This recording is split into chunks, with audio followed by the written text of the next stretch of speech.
मध्य प्रदेश के डिंडोरी जिले में एक आदमी अपनी पत्नी को बेहोशी की हालत में हॉस्पिटल लेके जाता है और डॉक्टर से कहता है कि देखिए मेरी पत्नी को क्या हुआ है। डॉक्टर जब उसको चेक करने लगते हैं तो पता चलता है कि ये 6 घंटे से मर चुकी है। अब डॉक्टर के लिए शॉकिंग ये है कि 6 घंटे से मर मर चुकी है तो ये अभी क्यों ला रहा है हॉस्पिटल। ओके, ये कोई औरत आम औरत नहीं है। इनका नाम है निशा नापित और ये है उस इलाके की डीएम। डीएम की ये हालत कैसे हुई, 6 घंटे से मरी पड़ी थी लेकिन अभी हॉस्पिटल क्यों लाया गया, ये सारा डाउट उन्हें होता है।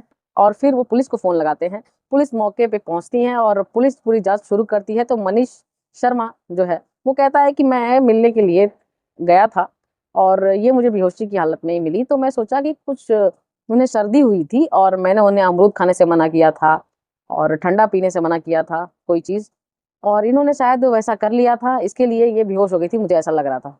लेकिन ऐसा कुछ था नहीं। अब उनकी मौत कैसे हुई, ये पुलिस के लिए सबसे बड़ा सवाल था। तो अब पुलिस जाती है उनके घर और जांच पड़ताल शुरू करती है। जैसे ही जांच पड़ताल शुरू करती है ना, वैसे उन्हें उन्हें घर में तो सब कुछ क्लीन मिलता है, लेकिन वॉशिंग मशीन जो है, वहाँ वॉशिंग मशीन के अंदर 2 कपड़े रहते हैं। एक जो है वो बेडशीट जो बेड पे बिछाते हैं और एक तकिए का कवर। तो ये 2 ही चीज़ें क्यों वॉशिंग मशीन में धोने के लिए डाली है, ये पुलिस को बहुत ज़्यादा डाउट हो जाता है।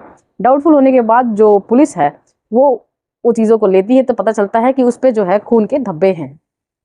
ये खून के धब्बे कहाँ से आए, ये जब मनीष से ये सब सवाल किए जाते हैं तो फिर ये पता चलता है, ये बैक स्टोरी पता चलती है कि मनीष ने ही उन्हें तकिए से दबोच कर, उनका मुंह दबोच कर उसे मारा है। चलिए कहानी में थोड़ा सा पीछे जाते हैं और देखते हैं मनीष शर्मा ने ऐसा क्यों किया। तो दरअसल बात ये थी कि निशा जो है वो पढ़ने में बहुत अच्छी थी पहले से ही, और फिर उन्होंने सिविल सर्विसेज का एग्जाम देके एक सीट हासिल की और वहां पे वो काम करते हुए धीरे धीरे उनका प्रमोशन हुआ और एक सीनियर पद पे वो अभी काम कर रही थी। और यहाँ पे मनीष कश्यप की स्टोरी बिल्कुल भी अलग, 5वीं फेल और एक बस कंडक्टर की नौकरी करने वाला, और अपने आप को कहता था कि मैं एक प्रॉपर्टी डीलर हूँ। और यहाँ पे जो है वो निशा निशा ने इतने टाइम तक शादी नहीं की, वो 51 ईयर्स की हो गई थी, लेकिन उन्हें अकेलापन थोड़ा सताने लगा तो इसके लिए उन्होंने सोचा कि शादी कर लूं। वो अपनी बहन से बात कर रही थी तो उनकी बहन ने सजेस्ट किया कि मैट्रिमोनियल साइट पे अपना प्रोफाइल डाल दो, शायद कोई मैच मिल जाए और तुम्हें भी लाइफ पार्टनर मिल जाए और तुम खुशी से जियो। और यहाँ पे मनीष शर्मा, जिसकी शादी 2018 में हुई थी और 2018 में उसकी शादी 6 महीने ही टिकी और अपनी पत्नी को वो छोड़ चुका था। अब 2020 में उसे वापस से शादी करने का मन करता है, लेकिन उसे कुछ समझ में नहीं आता है कि वो कैसे करे। तो उसका एक दोस्त रहता है, वो सजेस्ट करता है कि तुम मैट्रिमोनियल साइट पे अपना प्रोफाइल डालो। तो वो एक तगड़ी सी प्रोफाइल बनाता है। खुद तो बस कंडक्टर रहता है, लेकिन उस प्रोफाइल में लिखता है कि वो एक प्रॉपर्टी डीलर है और उसका अच्छा खासा बिजनेस है। इस प्रोफाइल को देख के जो निशा है वो थोड़ी अट्रैक्ट हो जाती है और दोनों बातचीत करने लगते हैं, मिलने लगते हैं दूसरे से। अपनी बहन को ना बताते हुए निशा जो है इस मनीष से शादी कर लेती है और शादी के बाद वो अपनी बहन को बताती है कि हम दोनों ने शादी कर ली है। शादी के बाद उन्हें धीरे धीरे समझ में आ जाता है कि ये कोई प्रॉपर्टी डीलर नहीं है, ये तो बेरोजगार है, कुछ नहीं कर रहा है। तो 5 लाख रुपया खुद से उन्होंने लोन निकाल के उसे दिया। लेकिन मनीष ने निशा को एक पैसा छापने वाली मशीन समझ लिया और उन्हें पैसे की डिमांड हमेशा करने लगे और कहने लगे कि मुझे ही अपने प्रॉपर्टी का नॉमिनी बना दो।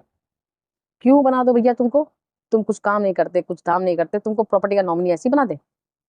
लेकिन निशा जो है वो कहती रही कि नहीं, मैं तुम्हें प्रॉपर्टी के नॉमिनी कभी नहीं बनाऊंगी। उन्होंने अपनी बहन और अपने बहन के बेटे को इस प्रॉपर्टी का नॉमिनी बनाया। मनीष को इस बात पे बहुत ज्यादा गुस्सा आ गया भैया। उनका और मनीषा का झगड़ा हमेशा होता रहता था और इस इसके चक्कर में वो थोड़ा दूर रहने लगा उससे और बीच बीच में वो मिलने आया करता था। ऐसे ही मिलते मिलते एक दिन वो निशा के घर पहुंचता है और फिर बात करता है, करते करते धीरे धीरे तकिए का पिलो लेके निशा के मुंह पे दबाने लगता है और तब तक दबाता है जब तक उसकी जान नहीं चली गई। और इस चक्कर में जो है वो निशा के नाक से थोड़ा सा ब्लड निकल जाता है और ब्लड जो है वो बिस्तर पे भी लग जाता है और साथ में तकिए के उस चादर पे भी लग जाता है और तकिए पे भी लग जाता है। तो उसी चक्कर में वो उसे सबूत मिटाने के चक्कर में वो सब लेता है और वो लपेट के और फिर वॉशिंग मशीन में डाल देता है ताकि वो सब धुल जाए और पता ना चले कि यहाँ पे क्या हुआ था। और मैं एक कहानी बना दूंगा कि मैं तो भाई बहुत लेट आया था और मैंने देखा तो ये बेहोश पड़ी थी या फिर मरी पड़ी थी, जो भी है। और नौकर चाकर तो आते ही रहते थे, लेकिन उस टाइम पे वो नौकर और कोई नहीं था वहाँ पे एक्चुअली। तो ये चीज़ मनीष को अच्छे से मालूम थी कि दोपहर के टाइम पे कोई नहीं रहता है, इसलिए उन्होंने ये टाइम चुना और उसे मारने के बाद वो घंटों तक वहाँ पे बैठे रहे। और फिर हॉस्पिटल लेके गए और आगे की कहानी आप जानते हैं। ये थी कहानी मनीष कश्यप की, जिन्होंने अपनी एसडीएम पत्नी को मार डाला। लेकिन ये सारी जो न्यूज आती रहती है ना, जो एसडीएम का भी कत्ल हो जा रहा है, एसडीएम भी बेवकूफ बन जा रही है, मतलब आप समझ रहे हो क्या? एक मैट्रिमोनियल साइट पे आप जो भी चीजें देख रहे हो ना, वो सच नहीं होती है, ये भी याद रखना। जब भी आप मैट्रिमोनियल साइट पे कोई भी चीज देखें, किसी की प्रोफाइल में कोई भी चीज लिखी है, मैं मैनेजर हूँ, मैं ये हूँ, मैं वो हूँ, तो प्लीज अच्छे से एक बार अच्छे से चेक करिए, फिर ही कुछ कदम उठाइए। क्योंकि मैट्रिमोनियल साइट पे जो भी चीजें लिखी हुई है वो जरूरी नहीं सच है। क्या पता वो बंदा वो कंपनी में काम भी नहीं करता हो। अपने आप को बहुत लोग ओनर लिख देते हैं और कंपनी रहती है उनकी ठेंगा। तो प्लीज ऐसी मैट्रिमोनियल साइट पे जब आप जाते हो, किसी से शादी करने का फैसला कर लेते हो, बहुत चमक दमक लगती है आपको, तो प्लीज पहले ये सारी चीजें आप चेक कर लिया करो कि मैट्रिमोनियल साइट बेवकूफ तो नहीं बना रही तुम्हें। देखते रहिए द थ्रिलर स्टोरी। और अगर आपको ये वीडियो पसंद आता है तो इस चैनल को सब्सक्राइब करिए और इस वीडियो के एक लाइक दीजिए। Thank you so much.